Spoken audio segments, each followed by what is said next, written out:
Number 16 gives us the inequality that 6 is less than the absolute value of x minus 3, which is less than 7. And we're also told that x is less than 0, which is to say x is negative.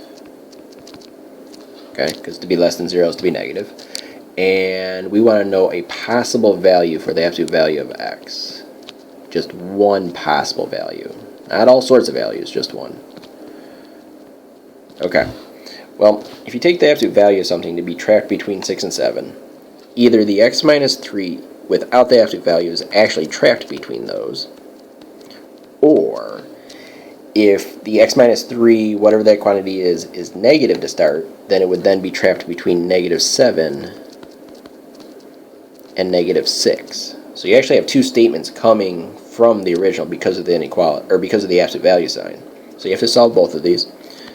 So if I add 3 to all parts, I get 9 is less than x, which is less than 10. Or, adding 3 to all 3 parts, negative 4 is less than x is less than negative 3. But because we are told that we want x to be negative, we have to go with this one. The negative 4 is less than x is less than negative 3. Because otherwise, this one says that x is a positive value to be trapped between positive 9 and positive 10. So we don't want that. Now, because we want the absolute value of x, which means we want a positive value to turn out of the x, well, x is negative, so I'm going to take this inequality and multiply the whole thing by negative 1. Okay, because that's the same thing as taking a negative number and taking the absolute value of it. So distributing negative 1, I'm going to get it 4, and because I'm multiplying by a negative, I have to flip the inequality.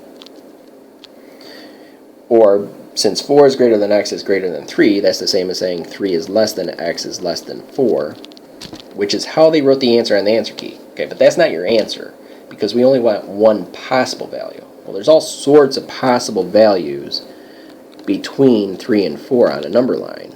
I mean, there's 3.5, there's 3.25, you can pick all sorts of values.